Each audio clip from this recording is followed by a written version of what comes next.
Bonjour, je suis Amélie, votre conseillère beauté pour épilationexpert.com. Nous allons parler aujourd'hui de l'épilation à la cire chaude sans bande.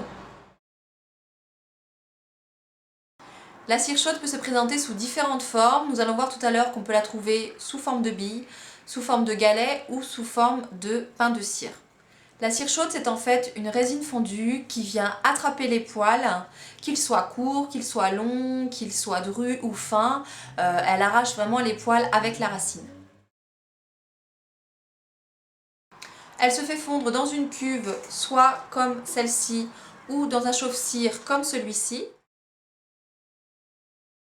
La cire chaude s'applique sur la peau à l'aide de spatules, soit en bois comme celle-ci, ou soit en métal comme celle-ci. C'est bien sûr chaude que la cire est plus efficace puisque la chaleur ouvre les pores de la peau, ainsi les poils sortent bien sûr plus facilement. C'est une technique certes qui est un petit peu douloureuse, surtout je dirais les premières fois, mais c'est une technique très efficace. Cette cire est principalement utilisée sur le visage, le maillot et les aisselles, mais on peut également l'utiliser sur les jambes. Alors il y a des avantages avec cette cire, c'est qu'elle peut être réutilisable, on va voir ça tout à l'heure avec la cuve Solac, mais elle nécessite également aucune bande de tissu, donc ça c'est bon pour le côté écologique, mais aussi pour le côté économique. Voici la cuve à cire Solac, donc c'est un appareil digne d'un institut de beauté, il est vraiment très pratique et aussi facile à l'emploi.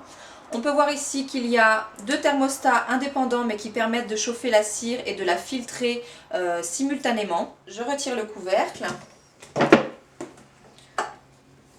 Voilà comment ça se présente à l'intérieur. On peut voir ici qu'il y a deux voyants lumineux qui nous indiquent en fait lorsque la cire de chaque cuve a atteint la température sélectionnée. Ici on a une première cuve donc, qui pourra accueillir la cire. La deuxième cuve va nous permettre de filtrer la cire en fait grâce à ce filtre ici. Alors cet appareil est fourni avec deux spatules en bois ici et également avec une recharge de 5 galets Solac senteur chocolat. Avec cette cuve Solac, vous pouvez utiliser différents galets. Il y en a plusieurs sortes sur le site. Par exemple, il y a ceux-ci qui sont de couleur rose, qui sont en fait pour les zones sensibles, comme le visage. Vous avez ici la lèvre supérieure, les sourcils ou encore les aisselles ou le maillot. On peut trouver la cire chaude également sous une autre forme sur le site, en forme de pain de cire. Donc ici, nous avons 500 ml de cire réutilisable. Celle-ci est adaptée pour tout type de peau, elle existe de couleur verte également qui elle sera adaptée plus pour les peaux sensibles.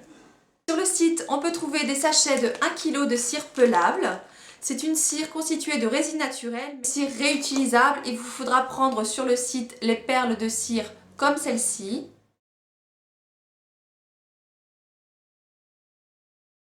La cire chaude peut être également utilisée dans un chauffe-cire traditionnel qu'on peut trouver sur le site.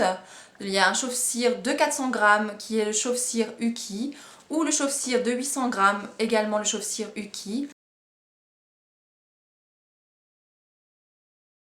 Si vous voulez faire fondre la cire chaude sous forme de bille, de galet ou de pain de cire, on peut le faire avec cette petite cassolette qui est vendue séparément sur le site. On peut soit la garder stable comme ceci, alors avec le petit clips, on a juste à déclipser ici et on peut la ranger, c'est très pratique. Si vous préférez utiliser cette méthode avec le chauffe-cire, sachez qu'il ne sera pas possible d'utiliser le système par filtration. Je vous fais une démonstration d'épilation à la cire chaude sur les aisselles avec la cure de cire Solac. Pour ceci, je vais venir mettre 3 galets de cire pour peau sensible dans ma cuve. Régler mon thermostat et le mettre sur une puissance assez conséquente. Nous avons le voyant ici qui s'allume. Lorsque la cire sera à bonne température, celui-ci va s'éteindre. La cire a atteint sa température idéale. On peut voir ici que le voyant est éteint et la consistance de la cire est parfaite puisqu'elle n'est pas complètement liquide. Elle adhère un petit peu à la spatule. Pour éviter tout risque de brûlure, il est préférable d'effectuer un test de chaleur sur le dos de sa main. Je vais commencer mon épilation.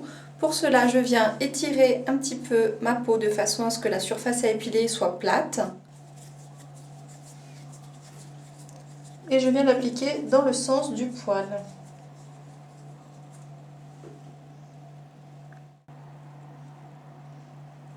J'appuie un petit peu sur ma spatule de façon à ce que le poil soit bien emprisonné dans la cire. On attend que la cire n'adhère plus à son doigt, qu'elle refroidisse un petit peu.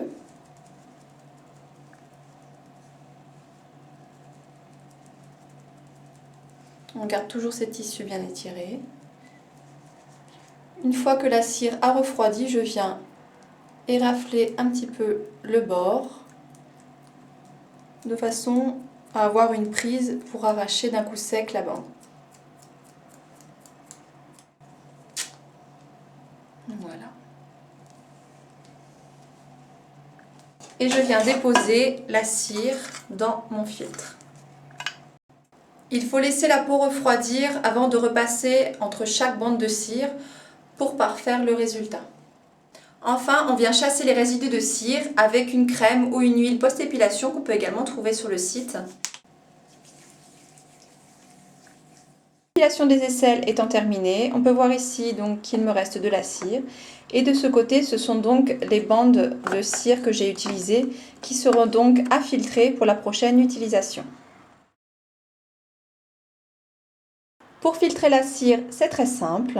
Il vous suffit de mettre le thermostat sur une forte température.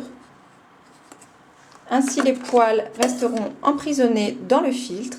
La cire, elle, pourra s'écouler tranquillement dans la cuve et sera prête pour une prochaine épilation. L'épilation à la cire chaude est une épilation très utilisée et très appréciée car le poil est retiré dans sa totalité avec son bulbe. Ça vous laisse donc une peau lisse et nette. Quand cette technique est utilisée régulièrement, le poil est affaibli et la repousse est plus lente, ce qui permet des résultats qui durent de plus en plus longtemps. J'espère que cette vidéo vous a plu. À très bientôt.